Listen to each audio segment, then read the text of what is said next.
My father looked at my boss and asked her, quite politely, who she was. "Denise Calloway," she said. "I work with Vanessa." He smiled the way he always smiles at strangers in his house. Warm, practiced, empty. "Oh, that's nice," he said. He had no idea that the woman standing in his front hallway ran a company with hundreds of employees across 6 states, and that I was the one who kept it standing. He had no idea that in about 90 seconds, everything he had told his family about me for the last 20 years was going to come apart in front of 60 guests, a banner that read 45 years, and a table of appetizers he had not once helped me set up. I didn't know it yet either. I was still holding a stack of cocktail napkins. But that's where this ends. Let me tell you where it started. My name is Vanessa Holloway, and for most of my life, I believed that if I just worked hard enough, my parents would finally see me. I was 39 years old before I understood how wrong I was. That Tuesday started like most of my Tuesdays start. A crisis at work. A supplier in Ohio had missed a shipment deadline that threatened 3 of our biggest contracts, and by 9 in the morning, my phone hadn't stopped buzzing. Vice presidents, regional managers, people twice my age asking me what we should do. I didn't panic. I never panic. I pulled up the numbers, made 4 calls, and by noon, the crisis was gone. Nobody outside a small circle of executives would ever know it happened. That's the job. You fix things quietly, and quiet fixes don't make headlines. I remember standing in the conference room that morning, watching 2 vice presidents argue over whether to eat the penalty clause or scramble for a backup supplier, and neither of them noticed I'd already pulled up a 3rd option on my laptop. I didn't announce it. I just slid the laptop across the table once they finally stopped talking long enough to ask what I thought. That's usually how it goes. People argue until the room runs out of air, and I hand them the answer once they're ready to hear it. Denise called me around 2 that afternoon. Denise Calloway is our CEO, and in 7 years, I've learned she doesn't waste words. "You saved us a very ugly Monday," she said. "I don't know what we'd do without you." I told her it was nothing. But I sat with that sentence for a minute after we hung up, because it's rare that someone tells you your work matters and actually means it. I wish I could say I carried that feeling with me. I didn't. By the time I pulled into my parents' driveway that evening, it had already started to fade, the way it always does the moment I see that house. My parents live in a brick colonial outside Charlotte, the kind of house where everything looks perfect from the street. My father was on the porch when I got there, laughing with our neighbor Gary, about something I couldn't hear. He didn't notice my car until I was halfway up the walkway. "There she is," he said. "Not warm, just an announcement." Inside, my mother was going through anniversary invitations at the kitchen table, and my brother Connor was leaning against the counter with a beer, scrolling through his phone like he'd been working all day instead of just arriving. "Vanessa can take the guest list," my mother said, before I'd even set my purse down. "She's better with details than your brother." Connor didn't look up. "Details are her thing," he said. "I'm more big picture." Everyone laughed. I sat down across from my mother and started organizing 60 names into categories nobody had asked me to create. I don't remember agreeing to run this anniversary party. I just remember that at some point, 3 weeks ago, it became mine to run. My father came in from the porch a little while later, still talking about Gary's daughter, who apparently just got promoted to some assistant manager position at a bank. He said it like it was the most impressive thing he'd heard all year. "That's wonderful," my mother said. I didn't mention that I'd just kept 3 multi-million-dollar contracts from collapsing that morning. I've learned there's no good place to put that sentence in a conversation like this. It just sits there, awkward, waiting for someone to ask a follow-up question that never comes. Around 7, Gary and his wife stopped by to drop off a card, and my father walked them through to the kitchen like he was giving a tour. "You remember Connor?" he said, gesturing toward my brother, who straightened up and shook Gary's hand with that easy charm he's always had. "Kid's about to launch his own consulting company. Real go-getter." "Reminds me of myself at that age." Gary nodded, impressed. Connor smiled like he'd already made his first million. Then my father glanced my way, almost as an afterthought. "And this is Vanessa," he said. "She keeps herself busy at some logistics company." "Some logistics company. I've been there 11 years. I run operations across 6 states." I sat there holding a stack of invitation envelopes, and I said it was nice to see them, and I asked about their daughter's promotion, and I meant it, because at least someone in that kitchen was getting congratulated for something real. Gary and his wife left a few minutes later. My father wandered back out to the porch. My mother slid another stack of envelopes toward me and asked if I could handle the calligraphy too, since I have such neat handwriting. Connor cracked open another beer and told me I was a lifesaver. I didn't say anything. I opened the Navy planner sitting in my bag, the one my grandfather gave me years ago, and for a second, before I picked up the pen, I read the words written inside the front cover in his handwriting. "You don't have to be the loudest person in the room to become the most important." I closed it. I picked up the pen. I started writing names. Later, driving home past midnight, I thought about how many nights had ended exactly like this one. A quiet drive back to an empty house, my father's voice still in my ears. Some logistics company. 2 words that had somehow made 11 years of my life sound like a hobby I'd never quite committed to. I told myself, the way I always told myself, that it didn't matter. That the people who actually knew what I did with my days respected me for it, and that should be enough. It wasn't enough. Not yet. I just hadn't admitted that to myself. The letter came on a Thursday, tucked between a credit card statement and a flyer for a car wash. I almost missed it. It was addressed in handwriting, which is rare enough these days that I opened it before anything else. It was from a warehouse supervisor named Roy from our facility in Tennessee. I remembered him vaguely, a quiet man who didn't say much during video calls. He wrote that he wanted to thank me for driving down after the tornado hit his town last spring. Most executives, he said, sent an email. I drove 3 hours to make sure his team had what they needed. "You treated us like people," he wrote. Not numbers. I read it twice at my kitchen counter, standing there in my work clothes with my shoes still on. Then I opened my planner and slid it inside the front cover, next to my grandfather's note, because I didn't know where else something like that was supposed to go. Nobody in my family would ever see that letter. It wasn't the kind of thing you brought up at dinner. "How was your week?" isn't really an invitation to talk about tornado recovery logistics. I'd tried, once, years ago, to explain what I actually did all day. My mother had smiled and said, "That's nice, honey," and asked if I'd heard from Connor, so I stopped trying. It was easier. I think that's the part people don't understand about families like mine. It isn't that you're screamed at or forbidden from talking about your life. It's quieter than that. You simply learn, one redirected conversation at a time, which subjects are welcome and which ones aren't. Nobody ever tells you the rule directly. You just start noticing the pattern, and eventually you stop testing it. The anniversary planning had picked up speed by then. 3 weeks out, and every day brought some new problem that apparently only I could solve. The venue needed a deposit. The caterer needed a final head count. Connor had promised to handle the photographer and hadn't returned 2 of her calls, so I returned them for him. My mother called me on a Tuesday evening while I was still at my desk finishing a budget report. "I don't think we've appreciated you enough," she said. I remember exactly where I was sitting. I remember setting my pen down. "What do you mean?"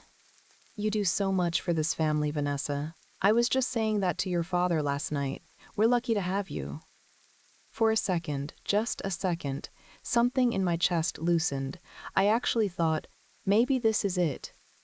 Maybe this is the year something changes. "Thank you," I said. "That means a lot."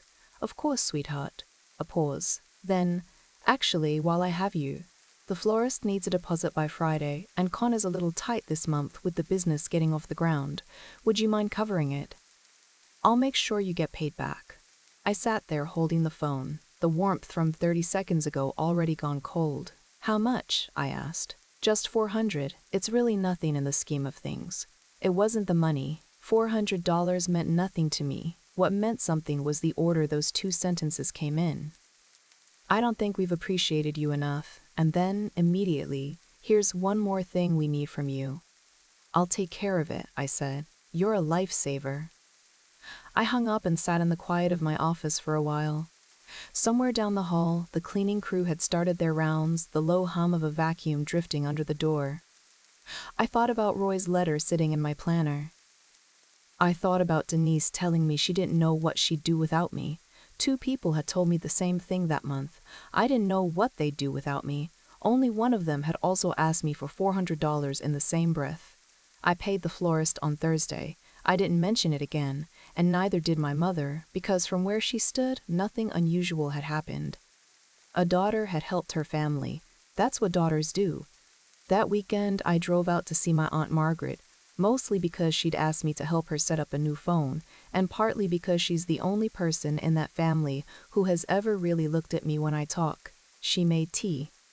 We sat in her sunroom while I clicked through her settings, and at some point she went quiet, watching me instead of the phone. "You look tired," she said. "I'm fine." She didn't say anything else. She just kept looking at me in that patient way she has, like she was waiting for a truer answer than the one I'd given her. I finished setting up her phone, kissed her cheek, and drove home in the dark, and somewhere on that drive, for the first time in longer than I could remember, I let myself wonder whether helping everyone was actually helping anyone at all. 2 weeks before the anniversary, I drove over on a Saturday morning to help set up the folding chairs the rental company had dropped off a day early. Connor was supposed to meet me at 9. He texted at 10:15. "Running late, something came up. You've got this covered, right?" I didn't respond right away. I stood in my parents' backyard, counting 60 chairs against a guest list I'd built myself, and for a moment I just let the phone sit in my hand. By the time I finished, my back ached, and my mother had come out twice to ask how it was going, each time without picking up a single chair herself. Around noon, Connor finally showed up, sunglasses on, coffee in hand, like he'd arrived exactly when expected. "Looks great," he said, glancing at the neat rows. "Knew you'd have it handled. I could have used the help earlier." He shrugged. "I had a call. Investor stuff." He said it the way he says most things about his business, casually, like the details weren't worth explaining because I wouldn't understand them anyway. My mother appeared at the back door. "Connor, sweetheart, can you grab the extra tablecloths from the garage?" "Yeah, in a sec." He didn't move. He was scrolling through his phone again. She looked at me instead. "Vanessa, would you mind? They're on the top shelf." I minded. I minded more than I let myself admit standing there in that yard. But I walked to the garage and pulled down the tablecloths because saying no out loud had never once occurred to me as something available to me. It was like a door I didn't know existed. That evening, while I was helping my mother go through the slideshow Connor had put together for the party, I saw something that stopped me. There was a photo of Connor standing outside an office building I didn't recognize, wearing a suit, shaking hands with a man I'd never seen.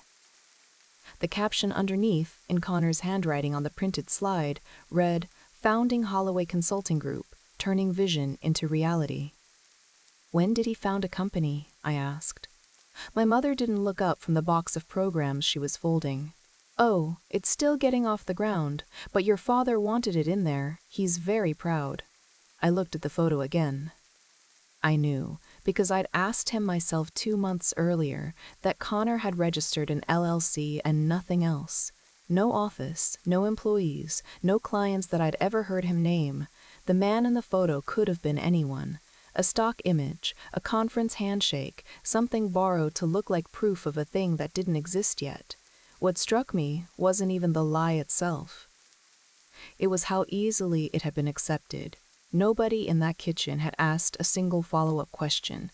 Nobody had asked to see a client list or a website or anything real. The photo looked confident, and in this family, confidence had always been treated as evidence enough. I didn't say anything. What was there to say that hadn't already been decided? Later that night, my Aunt Margaret found me in the kitchen washing dishes that were already clean just to have something to do with my hands. She dried a glass slowly, watching me. "Are you happy?" she asked. I almost gave her my usual answer. "I'm fine." I opened my mouth to say it. Instead, I heard myself say, "I'm tired of pretending this family sees me." Margaret set the glass down. She didn't rush to comfort me or change the subject, the way my mother would have. She just stood there, letting the words exist in the room. "I've thought that for years," she finally said. "I just never had the nerve to say it out loud for you." Something in my chest cracked open, just slightly. Not relief exactly. More like being told you weren't imagining something you'd spent a lifetime doubting. The following Wednesday, Connor called to remind me he needed the photographer's deposit paid by Friday since he'd been busy and hadn't gotten to it. He asked so easily, the way you'd ask someone to pass the salt. I looked at the request sitting there on my phone screen. I thought about the chairs, the tablecloths, the $400 for the florist, the photo of a company that existed only in a printed slide. "I'm not going to do that one, Connor," I said. "You'll need to call them yourself." There was a pause on the line, long enough that I wondered if the call had dropped. "Seriously?" he said. "It's one phone call, Vanessa. Then it should be easy for you to make it." I hung up before he could answer.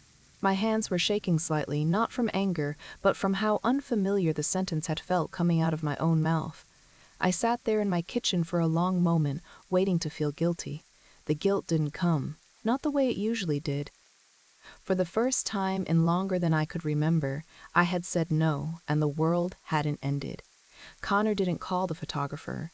I found that out on Friday afternoon when the photographer herself called me, apologetic, asking if the deposit had gone through because she needed to lock in the date before another client took her weekend. I already knew what I'd find. I texted Connor, no answer. I called. It went to voicemail. I could have paid it myself. 6 months ago, I would have, without a second thought, already reaching for my card before the guilt even had a chance to arrive. Instead, I sat with my phone in my hand and let the silence stretch out, and for once, I let it be his problem instead of mine. By Saturday morning, my mother was calling in a panic. "The photographer says she never got the deposit. Vanessa, did you forget?" "I didn't forget anything, Mom. That one was Connor's." There was a pause, the kind that told me she was recalibrating, trying to figure out how to fix this without asking the person actually responsible. "Well, can you just call her? You're so good with these things. I think Connor should call her." It was his job. Another pause, longer this time. "He's dealing with some things right now. I don't want to add to his stress." I stood in my kitchen holding the phone, and something in me went very still. His stress. As if I hadn't spent 3 weeks carrying a version of stress nobody in that house had ever once asked about. "I'll text him the number again," I said. But I'm not calling her myself. By Saturday evening, the whole thing had unraveled the way these things do when nobody's quietly holding it together. The photographer gave the date away. Connor scrambled to find someone else, calling 3 different studios, getting turned down twice before a smaller outfit agreed to squeeze them in for double the price. My father found out around dinner and, for the first time in longer than I could remember, his frustration wasn't aimed at me. "You had one job," I heard him say to Connor through the phone, his voice sharp in a way I recognized, though I'd never once had it directed at him. I wasn't in the room for that conversation. My mother told me about it later, almost as an aside, like it was a footnote to the real story, which was still, somehow, whether I could smooth things over with the new photographer's pricing. I didn't smooth it over. I let it cost what it cost. That Sunday, Aunt Margaret called just to check in, and I found myself telling her about it, the whole thing. "How did that feel?" she asked. I thought about it honestly before I answered. "Different," I said. "Not good exactly, but different, different." "Different is usually where it starts," she said. I sat with that after we hung up. I thought about all the times I'd absorbed Connor's mistakes so quietly that nobody even registered them as his mistakes anymore. They just became weather. Something that happened, that got handled, that nobody had to examine too closely. This time, it hadn't gotten handled, and the sky hadn't fallen. Monday morning, back at the office, Denise stopped by my desk with a printout in her hand, some quarterly projection she wanted my opinion on before she took it upstairs.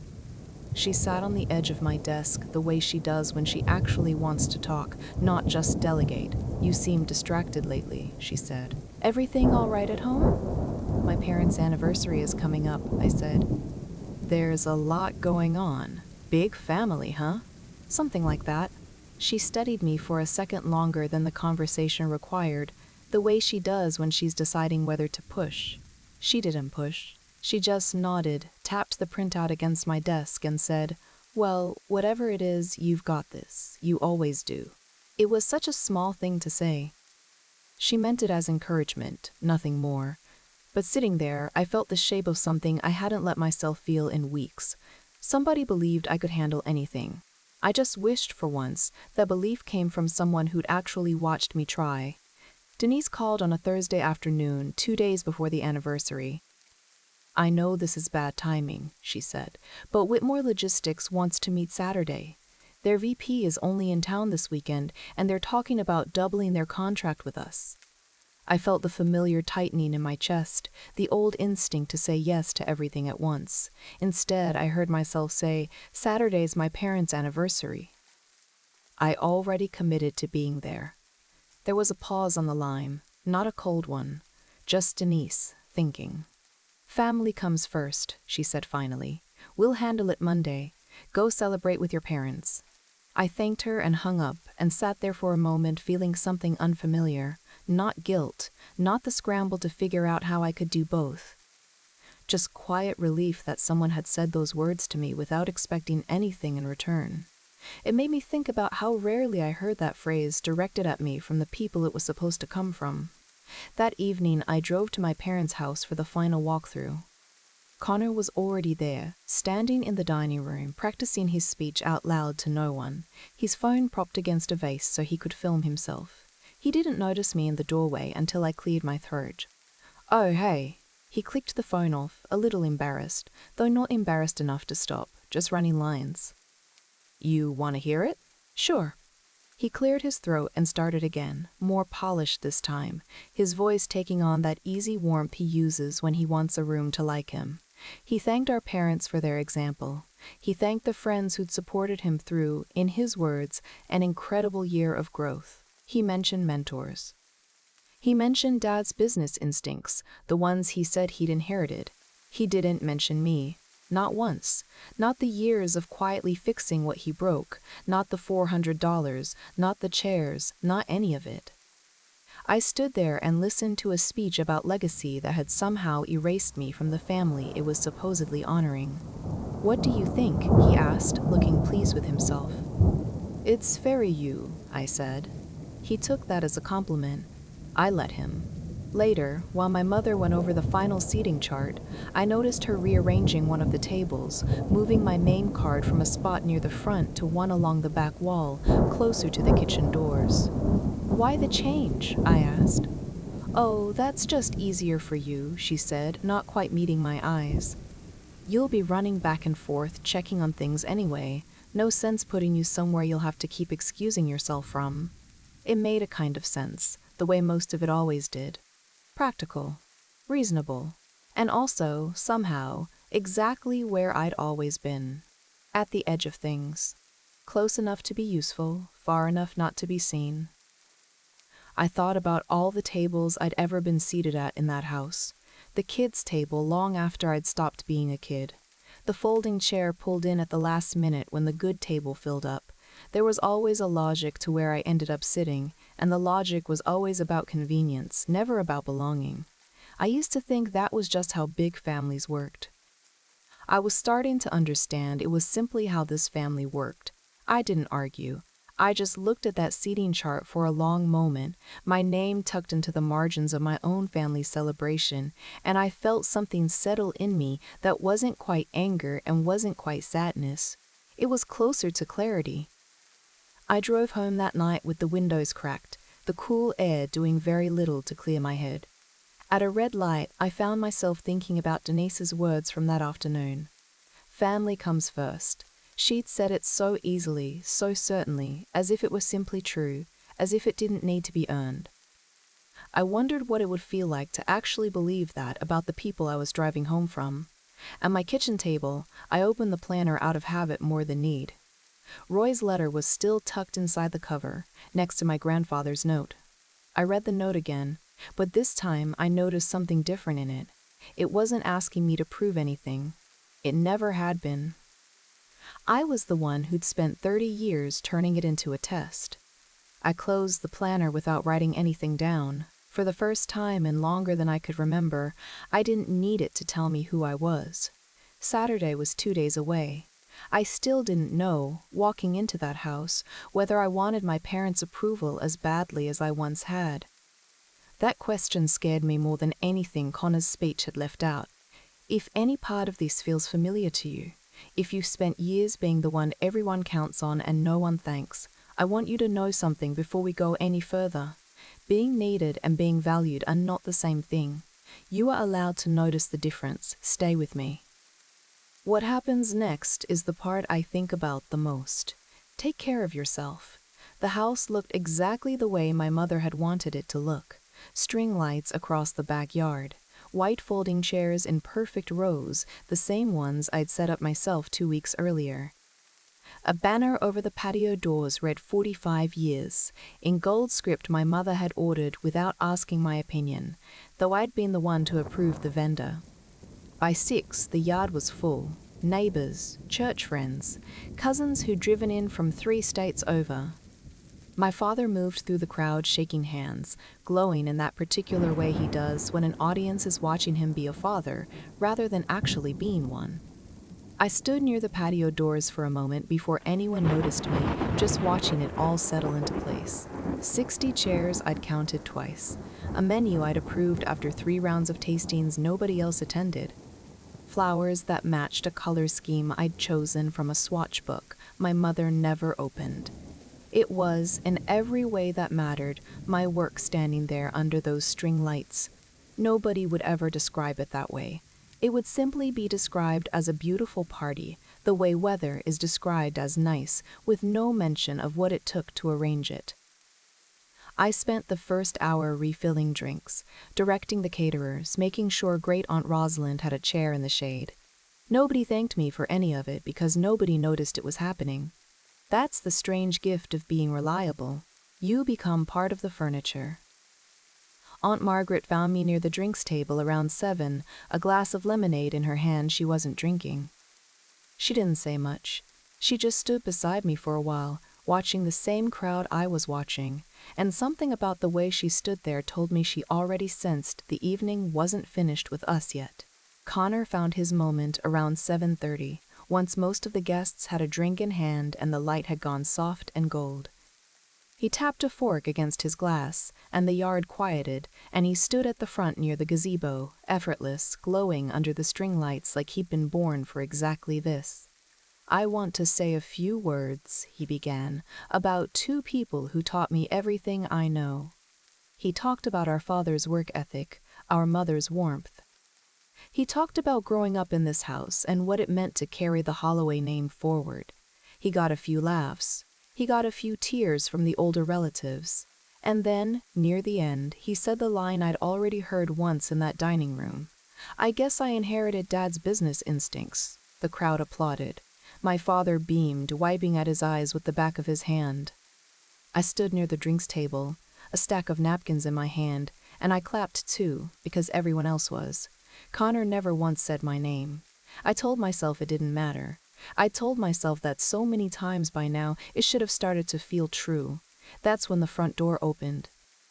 I heard it before I saw it, that particular creak the old hinge makes, carrying faintly through the open patio doors into the backyard. A few heads turned.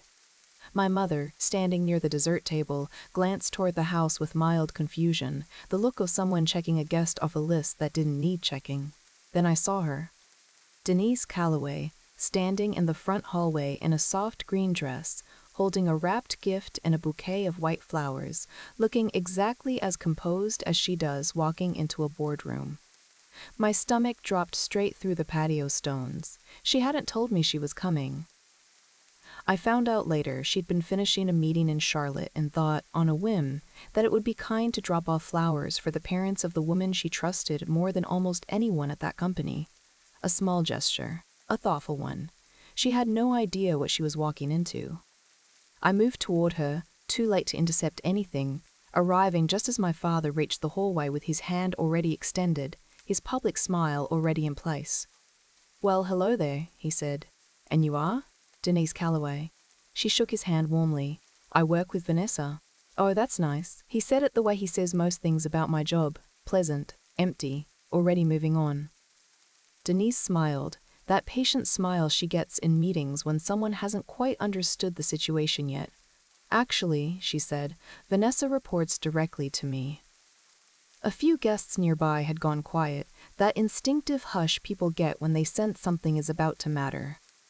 I caught sight of Margaret near the edge of the crowd, standing very still, watching my father the way you watch a door you've been waiting to see open for years. She keeps busy, my father said, glancing toward me with the kind of vague pride you'd show for a hobby. Denise tilted her head slightly. Keeps busy? She said it gently, not unkindly, the way you'd repeat something back to make sure you'd heard it right. She's our senior operations director, she continued. She oversees operations in 6 states, hundreds of employees. Last quarter, she personally kept us from losing 3 contracts that would have cost this company millions. She paused, glancing around at the small crowd that had now fully gathered near the doorway. Honestly, if Vanessa decided to retire tomorrow, it would take us years to find someone who could do what she does. Nobody said anything. My mother's hand had drifted to her chest. Connor, still holding his empty champagne glass near the gazebo, had gone very still. And Margaret closed her eyes for just a second, the way you do when something you've believed alone for a long time finally gets said out loud by somebody else. My father blinked, the practiced smile faltering for the first time all evening. Denise, unaware she'd said anything unusual, glanced at him warmly. I've always admired how humble she is.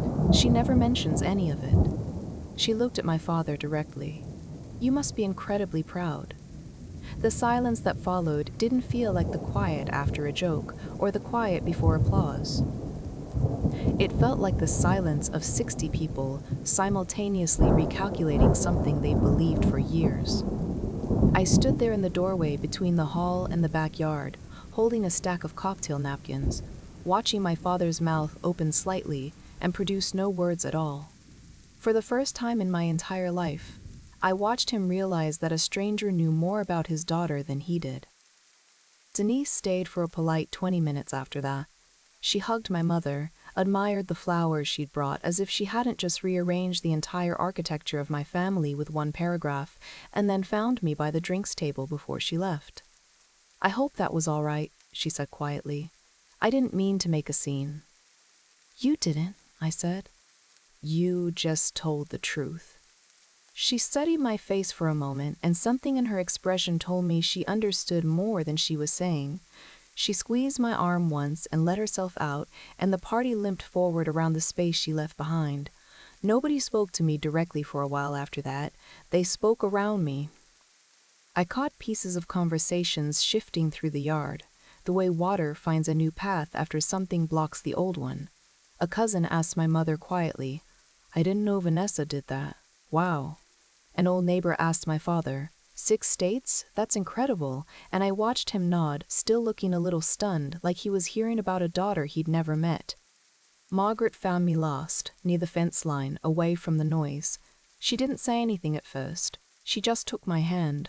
I should have said something years ago, she said. I'm sorry I didn't. You said it tonight, I told her. That's not nothing. Connor found me near the gazebo an hour later, his charm noticeably dimmer.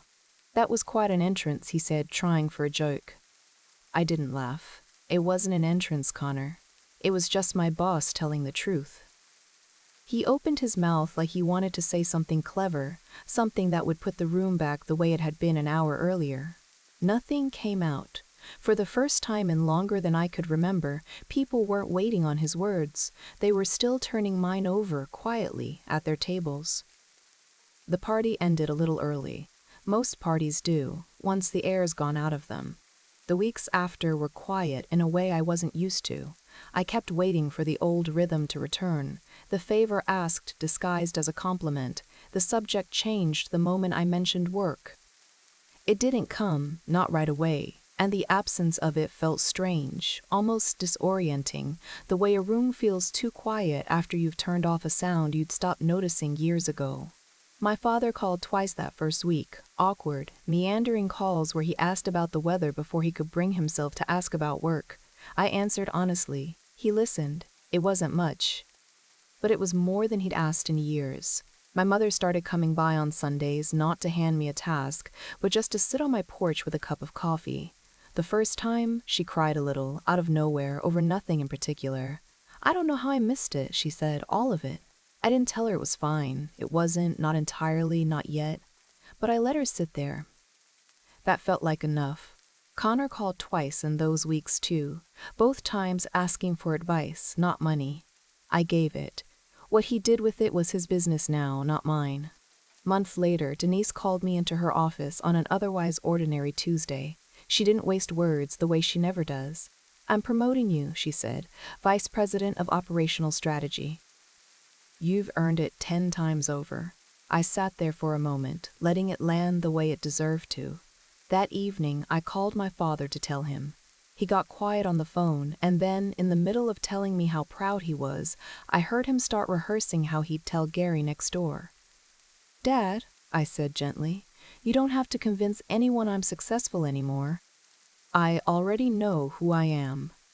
There was a long pause. Then, softly, I know you do. That night, I sat at my kitchen table with the Navy planner open in front of me. I took out my grandfather's note, the one that had traveled with me from planner to planner for over a decade, worn soft at the folds. I didn't tuck it back inside the cover this time. I found a small frame in a drawer I hadn't opened in years, slid the note behind the glass, and hung it on the wall of my home office, right above my desk, where I'd see it every morning. You don't have to be the loudest person in the room to become the most important. I read it once more before I turned off the light. For the first time, I wasn't reading it because I needed reminding. I was reading it because I finally believed it.